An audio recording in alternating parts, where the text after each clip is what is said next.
Salam sejahtera, saudara yang kekasih di dalam nama Tuhan Yesus Kristus. Kembali kita bertemu dan kali ini kita memikirkan satu lagi topik yang baru tentang Yesus Kristus, Tuhan.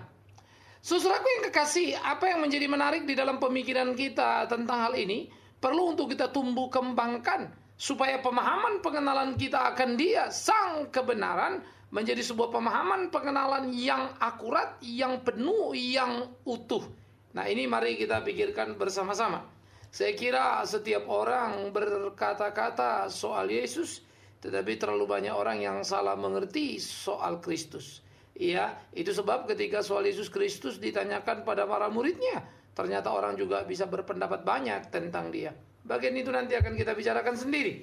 Sekarang kita akan membicarakan dulu Yesus Kristus yang setara dengan Allah.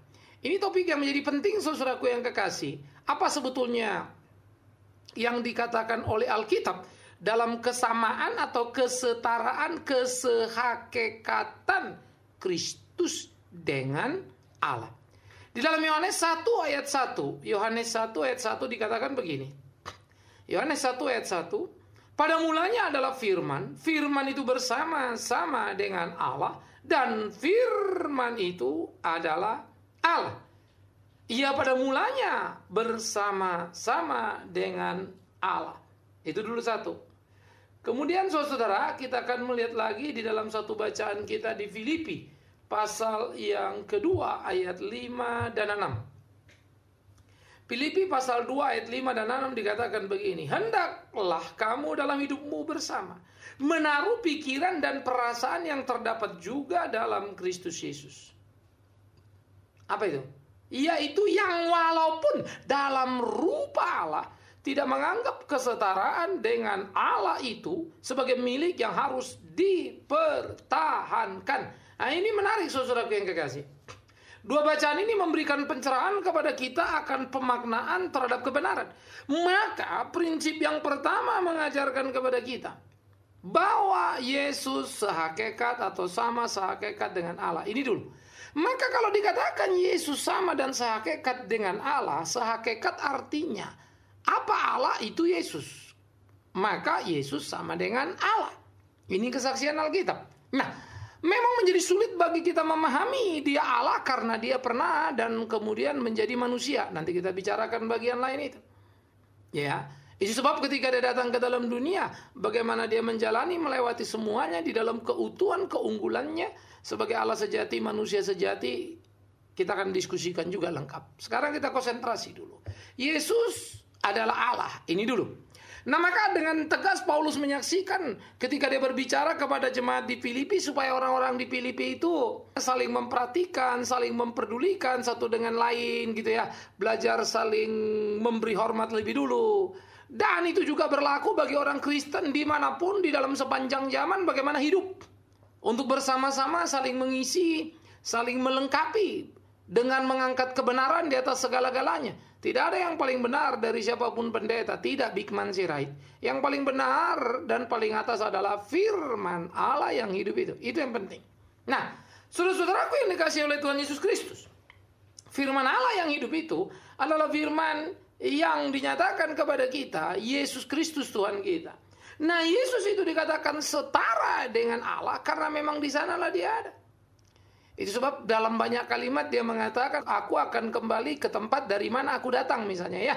Di Yohanes 14. Dari mana Dia datang? Dari sorga. Dari mana asalnya? Dari sorga. Siapa Dia di sorga? Dia Allah. Dia setara dengan Allah itu. Bagaimana Dia kemudian menjadi manusia? Nanti juga kita akan diskusikan. Jadi konsentrasi saudara, Dia Allahnya dulu ini. Oleh karena itu terlalu banyak ucapan-ucapan Yesus yang kemudian juga ditimpali dengan pengakuan para murid khususnya. Pengakuan Thomas di dalam kitab Injil Yohanes ketika semua murid sudah bertemu dengan Yesus, sudah melihat dan dia bilang, aku gak percaya sebelum memasukkan jariku ke dalam tangan yang berlubang paku. Sehingga ketika Yesus Kristus datang dan berbicara kepada dia, Thomas ini aku. Masukkanlah jarimu itu ke dalam tanganku dan jangan lagi menjadi tidak percaya. Maka Thomas mengatakan satu kalimat yang menarik. Ya Tuhanku, ya Allahku. Dia memakai kata kurios theos gitu ya. Ya Tuhanku, ya Allahku. Dua istilah yang dengan segera Bukan sengaja kurios yang dimuliakan karena itu bisa jadi orang yang dihormati begitu ya. Tetapi kata kurios ternyata menunjuk bukan Tuhan, tetapi Tuhan karena diikuti dengan kata Theos. Ya Tuhanku, ya Allahku. Begitu kuatnya pengakuan Thomas si peragu itu, pengakuan Thomas sang murid itu. Ya, itu menunjukkan kepada kita betapa keunggulan Kristus dalam kehidupan ini. Nanti kita akan bicara lebih banyak lagi kesaksian-kesaksian Alkitab. Bagaimana tiap orang menyebut dia Allah yang hidup itu. Bahkan ketika dia datang dalam dunia, setan pun mengenal dia. Dan gemetar, itu bisa kita lihat di peristiwa Gadara. Anak Allah yang maha tinggi. Apa kena mengenal urusanmu dengan kami waktu kami belum tiba, begitu ya. Dan mereka minta izin kepada Yesus supaya boleh masuk dan pindah ke dalam babi-babi. Saudara-saudaraku, maka tahulah kita, Yesus adalah Allah yang hidup di dalam kekekalan. Maka sebelum dia datang ke dalam dunia yang kita sebut sebagai prainkarnasi, sebelum dia inkarnasi menjadi manusia, dia adalah Allah di dalam kekekalan. Kalau kita belajar Alkitab misalnya di Perjanjian Lama, ada istilah Kristofani, ya dari kata Kristus yang menyatakan diri, dan Theofani. Kalau Theofani itu adalah sebutan Kristus di dalam Perjanjian Lama yang menampakkan diri. Misalnya ketika Yosua bertemu dengan bala tentara Allah di dalam kitab Yosua, lalu Yosua sujud menyembah kepada malaikat Tuhan itu, malaikat bala tentara Tuhan. Nah, waktu Yosua sujud menyembah, malaikat tidak menerima sembah. Itu sebab dalam kitab Wahyu jelas, ketika Yohanes mau tersungkur menyembah kepada malaikat itu, dia bilang apa? Jangan, karena kita sama. Malaikat tidak mau menjadi berdosa dengan menerima hormat Yohanes. Itu yang terjadi pada Lucifer dan dibuang Tuhan. Nah, jadi saudara-saudara yang dikasihi oleh Tuhan Yesus Kristus, apa yang terjadi dan apa yang dilakukan oleh Yosua yang sujud menyembah malaikat, dan malaikat itu menerima sembahnya. Kenapa? Itulah yang disebut Theofani, Kristus yang menyatakan diri dalam bentuk visual tadi itu, tapi kemudian hilang. Ketika kemudian malaikat Allah itu dikatakan bernegosiasi dengan Abraham, mana berani malaikat negosiasi, tawar-menawar. Theofani. Hanya Allah yang bisa tawar-menawar. Kalau malaikat sampaikan apa yang Allah katakan, nggak lebih nggak kurang, nggak boleh tambah, nggak boleh nego kan.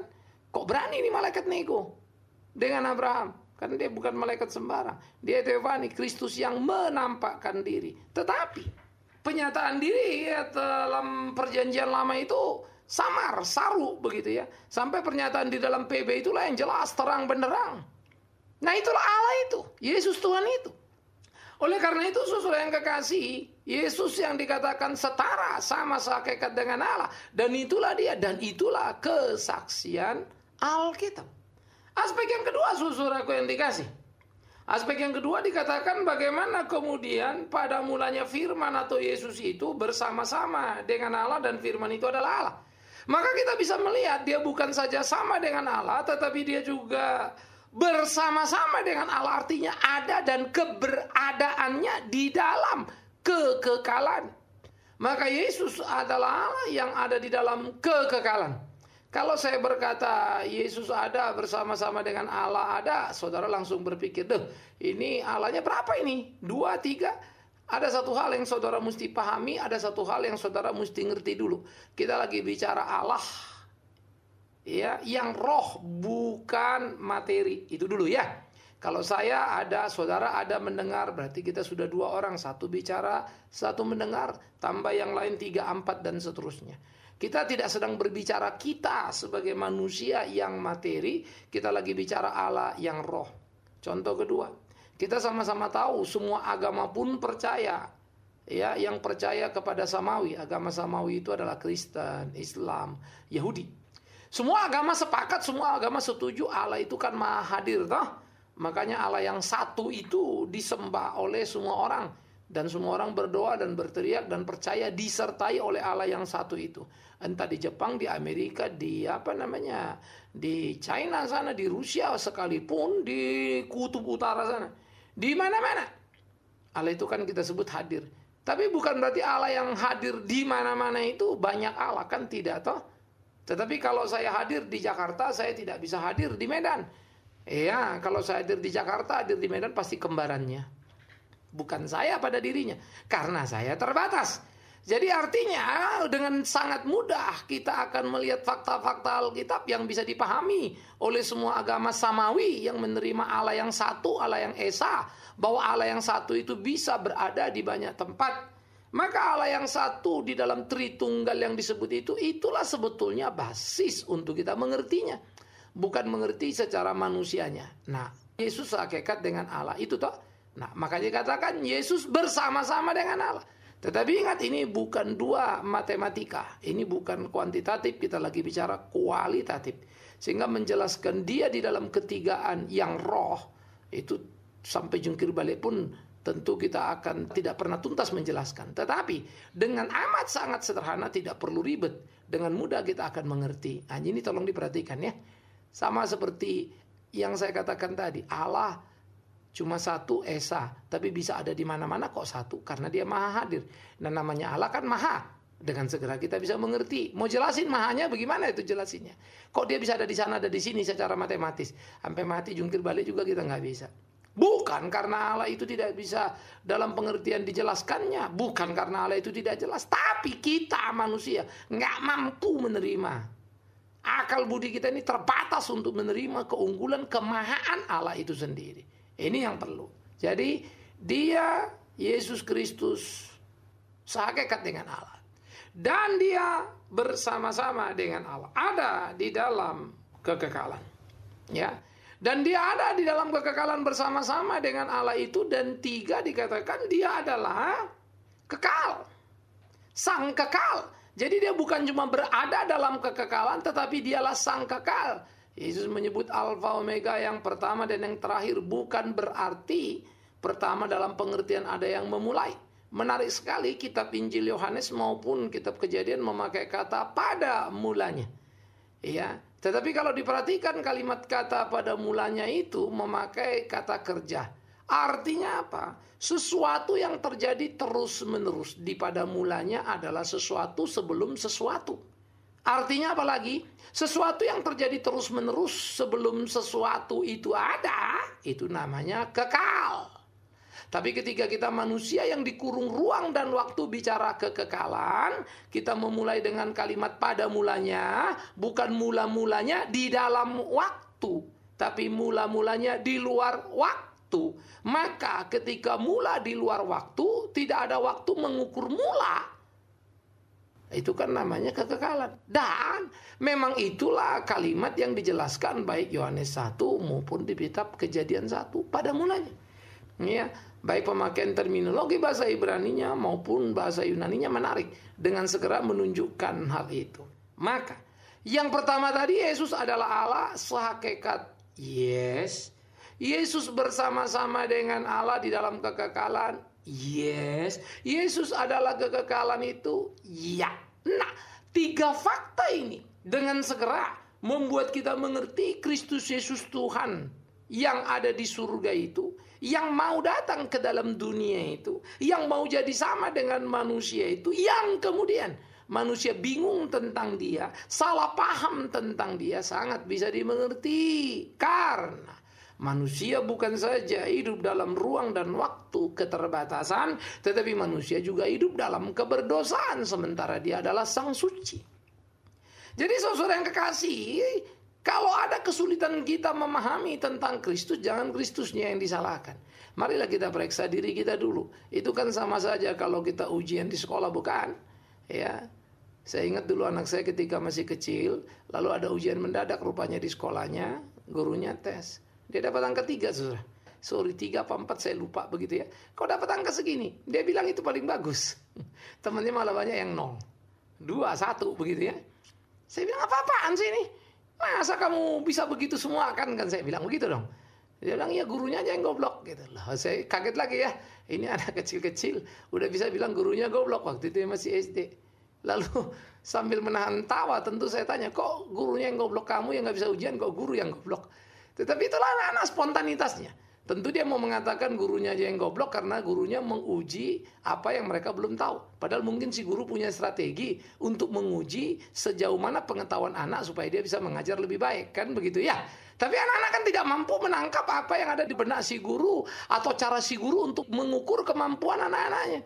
Sehingga anak-anak bercuriga buruk sangka terhadap sang guru sebagai guru yang bodoh, bikin ulangan yang bikin mereka kacau semuanya. Gitu saudara. Nah, oleh karena itu sekali lagi saya katakan tadi, pemikiran-pemikiran seperti ini harusnya kita jinakkan dan jangan dibiarkan liar. Sehingga kita sungguh-sungguh tidak menjadi sembarangan dalam memikirkan atau menyimpulkan sesuatu, tetapi dengan jeli kita berpikir dan dengan jernih kita memperhatikannya supaya tidak menjadi salah. Saudara-saudaraku yang dikasihi oleh Tuhan Yesus Kristus, inilah menjadi pemikiran-pemikiran serius yang harusnya kita tumbuh kembangkan, kita bangun dalam hidup keimanan kita. Sehingga dengan demikian kita bisa makin mengerti apa yang menjadi kehendak Tuhan. Dan kita berjalan bersama-sama dengan Tuhan di kehidupan kita. Boleh melakukan apa yang Dia mau dan hidup kita tidak jadi salah. Nah, inilah sebetulnya yang menjadi perlu saudara-saudara menjadi konsen perhatian kita, betapa kita pahami betul bahwa Yesus yang adalah Allah dan Yesus itu bersama-sama dengan Allah di kekekalan, dan bahwa Yesus itu adalah sang kekal. Oleh karena itu ketika ada satu orang mengajukan satu statement yang cukup menarik menurut saya, ya, lalu dia mengirimkan itu dalam bentuk SMS dan ketidaksetujuan. Dia katakan begini, celakalah orang yang menyebut manusia itu Tuhan, atau yang mengangkat manusia menjadi Tuhan. Dalam konteks ini yang dimaksud adalah Tuhan Yesus. Jadi Yesus itu kan manusia kok dijadikan Tuhan. Jadi orang Kristen kira-kira celakalah, kira-kira begitu ya. Saya pikir kalimat itu memang menarik, memang betul ya. Saya sangat setuju, saya bilang bahwa memang celaka sekali kalau ada orang mengangkat manusia jadi Tuhan. Adalah celaka sekali kalau ada orang menjadikan manusia itu Tuhan. Tuhan pun akan murka, saudara. Jangankan kita manusia yang melihat itu sebagai sesuatu yang salah. Tuhan itu sendiri pun akan murka dan menganggap itu sombong. Jangan lupa, Lucifer adalah malaikat yang baik, ingin sama dengan Allah, dibuang, jadilah dia setan. Adam Hawa diciptakan dalam kesempurnaan, segambar serupa dengan Allah, ingin sama dengan Allah, melanggar hukum Allah, dihukum, diusir dari Taman Eden. Allah begitu serius terhadap orang siapapun ciptaannya yang ingin sama dengan dia. Hal yang sama Allah bisa lakukan terhadap Yesus. Kalau Yesus adalah manusia yang ingin sama dengan Allah, Allah tentu tidak akan berkenan, bukan? Allah pasti akan membuang dia. Maka Yesus tidak akan mungkin bangkit oleh kuasa Allah yang hebat itu. Ya, Yesus nggak akan naik ke sorga kalau memang begitu. Iya kan? Pasti ditolak Allah itu. Karena Lucifer sudah ditolak karena pengen sama dengan Allah. Adam Hawa sudah ditolak karena ingin sama dengan Allah. Lalu dia siapa? Nah, ini penting, saudara. Yesus bukanlah manusia yang ingin jadi Allah. Jangan salah paham. Yesus bukanlah manusia yang dijadikan Allah atau dijadikan Tuhan. Yesus adalah Tuhan yang menjadi manusia. Yesus adalah Allah yang menjadi manusia. Maka bukankah saya juga bisa berkata, celakalah orang yang tidak percaya bahwa Allah bisa jadi manusia. Karena itu sama saja menghina Allah, bukan? Celakalah orang yang tidak percaya Tuhan itu bisa jadi manusia, sama saja itu membatasinya, bukan? Nah, jadi di mana prasoposisi pikir kita atau nilai kita, bagaimana kita memandang, memahami kebenaran itu dengan utuh, itu persoalannya. Ya. Nah, jadi saudara yang kekasih, jangan lupa selalu persoalan ada pada kita, kan begitu. Ini yang mestinya kita perhatikan, ini yang mestinya kita cermati sehingga kita tidak terjebak menjadi salah kaprah dalam mengerti Yesus Kristus Tuhan itu. Jadi Yesus adalah setara dengan Allah. Ingat tadi saya katakan ya, Dia ada bersama-sama dengan Allah di dalam kekekalan karena Dia Allah. Ya, Dia adalah sang kekal. Yes, karena Dia Allah. Yesus adalah Allah yang menjadi manusia, bukan manusia yang dijadikan Allah, bukan manusia yang dijadikan Tuhan. Alkitab memberi contoh banyak. Ya, ada dua peristiwa penting. Lucifer ingin jadi sama dengan Allah, dibuang ke bumi dari surga sana. Adam Hawa ingin menjadi sama dengan Allah, diusir dari Taman Eden. Kalau Yesus adalah manusia ingin sama dengan Allah, pasti dia akan dihanguskan oleh Allah. Tapi memang bukan itu dia. Dia tidak pengen menjadi sama dengan Allah karena dia Allah. Yang ada justru dia Allah yang menyangkali dirinya. Allah yang kemudian mengosongkan dirinya. Apa itu? Nanti akan kita bicarakan bagian berikutnya. Jadi dia Allah yang jadi manusia. Alangkah amat sangat luar biasanya. Nah, kalau kemudian sekali lagi saya katakan manusia tidak bisa mengerti penuh, bisa dimengerti. Kenapa manusia nggak ngerti? Iya dong, namanya juga Allah yang super, yang hebat, yang maha, lalu jadi manusia. Bagaimana manusia yang tidak maha, tidak super, bisa mengerti Dia penuh? Ya nggak akan. Hanya saja di dalam hal itu yang menjadi menarik adalah kenapa dia mau jadi manusia. Itu kan luar biasa sekali. Karena seharusnya kewajiban Allah cuma satu, menghukum manusia yang sudah melanggar perintahnya. Tetapi dia mau mengubah hukuman itu menjadi satu belas kasihan yang dinyatakannya. Dan dia merelakan dirinya, Yesus Kristus itu, menjadi terhukum karenanya. Alasan-alasan mengapa Yesus menjadi manusia di dalam cinta kasihnya yang besar. Dan kepentingan apa dia harus menjadi manusia, kita akan belajar juga, saudara. Tetapi yang saya rindu di dalam bagian ini, bagian pertama ini dulu, saudara bisa mengerti betul Yesus adalah Allah yang sejati. Karena itu, kalau ngomong soal Kristus, yang bawa hati-hati. Ya, kenalilah dia dengan baik seperti kita mengenal Allah Bapa, Allah Roh, atau Kristus. Saya tidak bisa ngerti misalnya kalau orang bilang dia kenal Roh Kudus, tapi Roh Kudus diatur. Roh Kudus misalnya tanpa sadar kita seringkali melecehkan ya. Banyak sekali orang coba pikir, sekarang Roh Kudus silahkan beracara, ayo kau bikin ini, kau bikin itu. Loh, emang siapa sih kamu kok bisa ngatur-ngatur Tuhan? Ngeri juga ya. Ya, itu menakutkan. Kalau dalam saksi Yehova saya ngerti, karena bagi orang saksi Yehova Roh Kudus adalah kekuatan Allah yang bisa digunakan, dipakai, tapi bukan Allah. Ya, tapi saya nggak ngerti kalau ada orang Kristen Protestan di gereja ngomong seperti itu. Ya, tapi ngakunya Kristen Protestan atau ngakunya Kristen begitu ya. Ya, seperti saya bilang tadi, kalau saksi Yehova ngomong gitu saya bisa ngerti, karena itu pemahamannya. Tapi orang Kristen bagaimana bisa ngerti? Tapi dia ngomong gitu. Itulah ironinya. Terlalu banyak orang berani bicara, entah memimpin puji-pujian, entah berkhotbah, tetapi kadang-kadang kita tidak berani untuk belajar. Akibatnya jadi salah kaprah semua, bukan? Roh Tuhan pun sudah kayak apa saja yang kita suruh sana suruh sini, sampai tanpa sadar AM God itu sebenarnya terucap ya. Kita ini adalah Tuhan, jadi Tuhan pun sampai kita atur. Nah, oleh karena itulah mempelajari, memahami kebenaran hakikat Kristus jadi penting bagi kita, supaya kita tidak terjebak pada perangkap yang salah di kehidupan kita. Akhirnya, saudaraku yang kekasih, marilah kita melihat dan menyadari betul Yesus hakikat dengan Allah, Yesus bersama-sama dengan Allah di kekekalan, dan Yesus adalah sang kekal itu. Kiranya ini menolong kita, memimpin kita untuk memasuki pengenalan pribadi kita akan Kristus Yesus Tuhan kita. Allah yang menjadi manusia, bukan manusia yang dialahkan. Bersyukurlah kepada Dia di dalam cinta, kasih, dan kedaulatannya. Hormatlah dan lakukanlah setiap perintahnya. Taati apa yang Yesus Kristus katakan. Dan ketika Dia berkata, aku jalan kebenaran dan hidup, tidak ada seorang sampai pada Bapa tanpa melalui aku. Itu betul sekali. Karena Dia datang dari Bapa. Dia tahu jalan menuju Bapa. Dan Dia berhak untuk itu. Dia berdaulat penuh. Semoga saudara dan saya terus kuat teguh dalam pengiringan kita akan Yesus Kristus Tuhan kita. Tuhan memberkati kita semua. Tuhan menyertai kita. Yesus Kristus, Allah yang hidup, yang jadi manusia itu. Amin.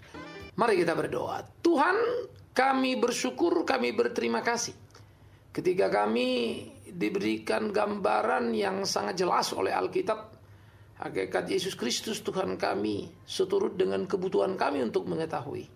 Tuhan, kami tidak mungkin mengetahui Engkau sepenuhnya, karena Engkau sempurna dan maha. Tapi kami bersyukur Tuhan menyatakan seperlunya apa yang memang perlu kami untuk tahu. Sehingga dengan demikian iman kami menjadi iman yang kokoh, bertumbuh, berdasar, tidak sembarang. Terima kasih ya Yesus Kristus Tuhan kami yang sama dengan Allah Bapa kami. Yesus yang ada di dalam kekekalan bersama-sama dengan Allah kami. Dan Yesus sang kekal yang sejati itu. Tuhan, kemahaan-Mu lah yang membuat kami tidak mengerti secara utuh bagaimana menempatkan Allah Tritunggal itu. Tapi bersyukurlah kami, karena ternyata banyak fakta yang tak terbantah yang ada pada agama-agama samawi yang menyadari betul kemahaan-Mu. Karena itu, terima kasih ya Tuhan untuk firman hidup itu. Teguhkan kami, kuatkan kami untuk bersikap benar di dalam hidup kami terhadap-Mu. Demi Yesus Kristus Tuhan itu, kami berdoa bersyukur kepada Bapa di dalam surganya dengan pertolongan Roh Kudus, Allah kami yang esa. Amin.